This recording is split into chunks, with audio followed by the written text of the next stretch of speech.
The girl I regularly sex with does not want me to have other girls. However, I regularly approach other girls and I'm open to have sex with them.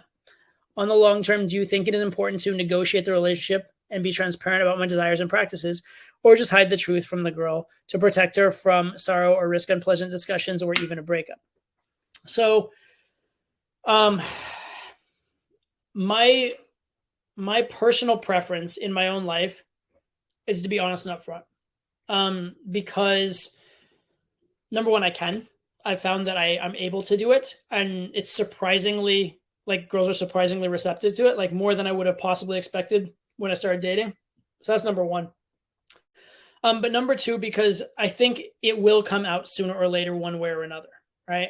One way or another, you will slip up in some way. One way or another, she will find out something, and then that will be hugely problematic, and it will break a lot of trust, and it will be a much worse event than if you had to negotiate it in most cases. Now, the issue you have here is one of moving backwards, right? Because you start sleeping with her without that as the understanding, and maybe now she has the understanding that you're exclusive.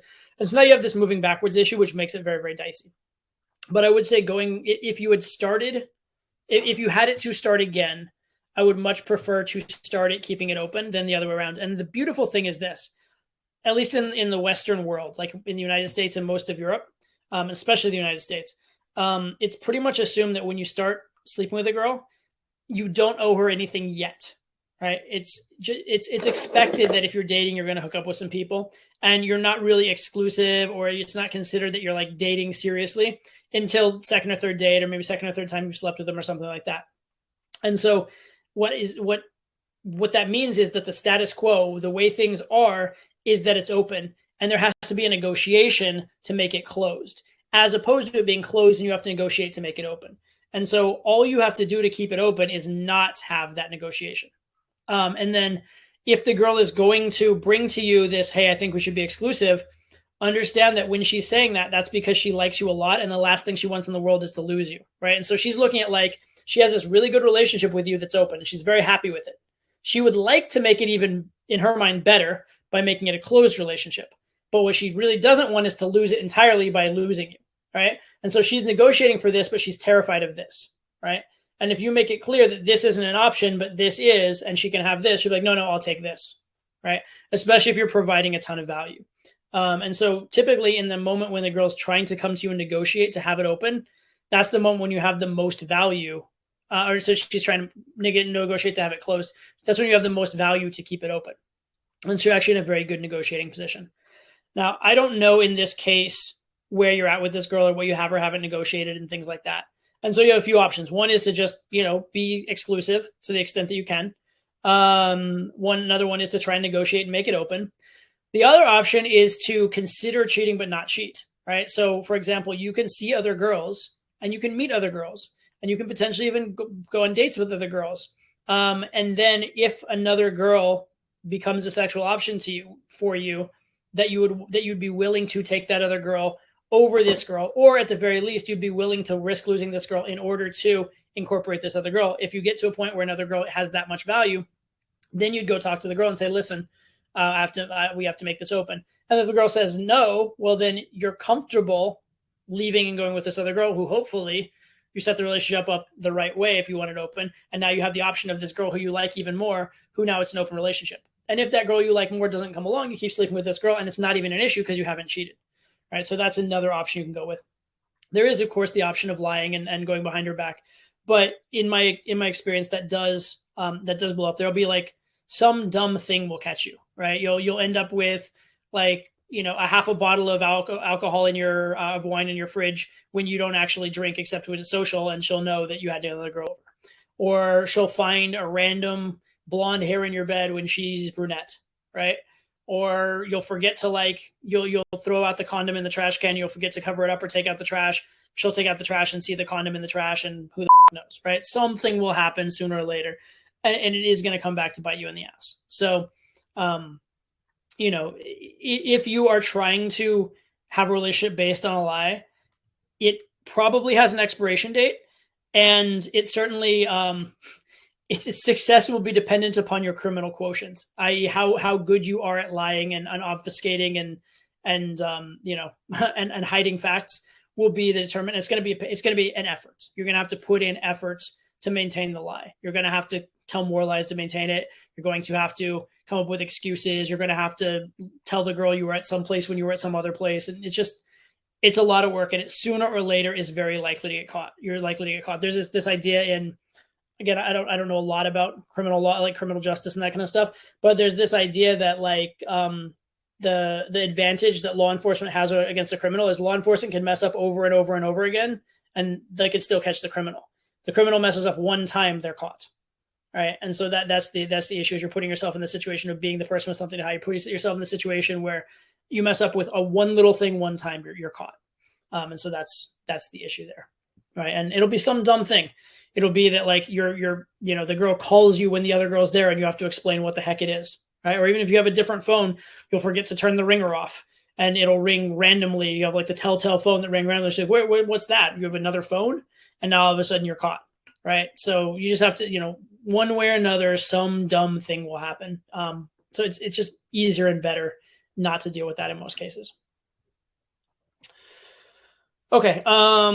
At what point should a guy start negotiating the terms of an open relationship, and how to introduce the idea to the girl? Okay. So the first thing is it should be assumed rather than negotiated. Right? Again, I mentioned that in the United States and most of the Western world, it's assumed that when you start meeting someone that you're potentially dating other people. You're not exclusive until you have the conversation that says you are. So the default assumption, and this also comes from how you convey yourself, right? If you convey yourself as a guy who's never had sex before in his life, well, then the default assumption is going to be if she has sex with you, you're dating, right? Or if you convey yourself as a type of guy who, doesn't want to have sex till marriage under normal circumstances, well, then the default assumption is if you sleep together, then you're exclusive, right? Also, if you go on 6 dates and don't have sex, and then you have sex on the 7th date, it's probably assumed that now you're like something serious, right? This is a big commitment, having the sex, and then it's something serious. But if you come off as a guy who's high value, seems to have girls in his life, seems to be comfortable with flirting, as you tell your life story, it's clear there are other ex-girlfriends involved in your life story and things like that. Well, all of that if you go out a lot, if you have a lot of friends, all of these things lean toward a perception that hooking up with you that when you hook up with someone, it's not as serious, that it doesn't make it a closed relationship, right? So it should be assumed that it's open as the default because of your behavior and because of the context around sleeping with you and all that kind of stuff. That should be the assumption rather than something you have to negotiate for. Again, it's much easier to lay a frame than to change a frame. So if the assumed frame is that you're open, then it's a hard negotiation for her to take it from open to closed. But if you allow it to be the assumption that you're closed by taking a long time, coming off as a guy who doesn't have sex a lot, making a ton of promises to her, bending over backwards for her before sex, those kind of things, well, now you have to undo the default assumption. You have to explain it, right? And so this very question, when should you start negotiating the terms of the open relationship? You start negotiating from the first moment, but you don't do it by negotiating. You do it by being awesome, being high value, so she'll take you under any terms, and then by living your life and conveying yourself as a guy who typically has open relationships.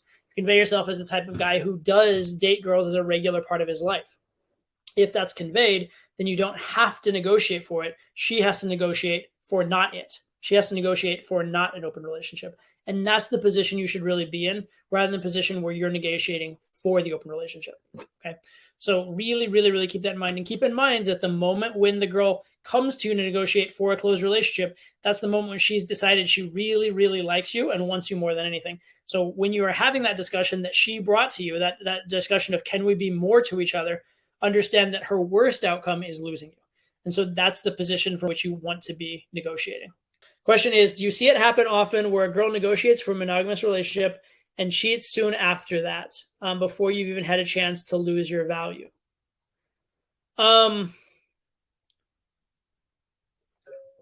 the first issue here is, from personal experience, this is going to be basically impossible because I don't have monogamous relationships. So like a situation from personal experience where a girl negotiates for a monogamous relationship and then cheats on me is not possible because I haven't said yes to a monogamous relationship. The only times I've been monogamous for 2 very short periods in my life, like completely, well, no, 3. I've been monogamous for like 3 types of periods in my life. There was one period where it was like the last few weeks of my year of college.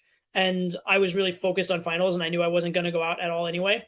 And so I just like with the girlfriend that I had at the time, I'm like, she wanted to be monogamous. I'm like, we can just be monogamous till the end of the year at least, then we'll figure it out. Because I just knew I was not going to meet any other girls because I wasn't going to go out at all. I was just studying for finals, and it was like 2 weeks left or something like that, and like I just didn't care. Right, so that was one.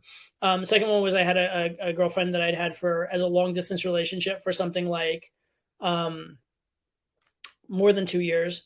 And then we ended up back in the same place. And so for a period where we were living in this, a short period where we were going to be living in the same city, I agreed to not be monogamous for that short period because we'd been so non-monogamous for such a long time. And it was just, it wasn't going to last that long again. So I knew there was an expiration date to it. And so I wasn't as worried about that. And also I was kind of doubting whether the relationship was, is it a weird reason for it, but I was kind of doubting whether the relationship was going to work anyway. So I was just like, well, I'll just do this and see if it makes things better. That one I probably wouldn't do again, but I did. And then the third one was with my current girlfriend who I've had for many, many, many years. During the time when we were specifically trying to have a child, even though it's an open relationship in general, we were both very monogamous during that time for very obvious reasons. So those are the only times I've had monogamous relationships personally. So it's hard for me to answer that question from experience. So that's the first thing I want to throw out there. But hypothetically, is it possible that the girl would negotiate for a monogamous relationship and then cheat right after? It's possible. You said before you've even had a chance to lose your value. Well, the thing is, it's possible, and this is kind of fucked up, but it's possible that the very act of making the relationship monogamous may have lost your value, right? The fact that you gave in, especially if you didn't seem to want it, or if you were giving resistance about it, or if there was tension about it, she might resent that tension, and or at the same time, she might feel like you lost value by losing your frame, or you're now in the provider category instead of the lover category, and based on her blueprints, that changes things for her. There's all kinds of things from that like that. There's also the chance that like certain girls like to cheat, like certain girls, it's more thrilling for them if they're cheating. So all of these are possibilities. And they're all kind of fucked up, but they're all possibilities. But I don't have a specific reference experience of this from my own life because again, I have only been monogamous for very short, specific periods of time, not for like entire relationships or anything like that. So it's the best I can answer that one.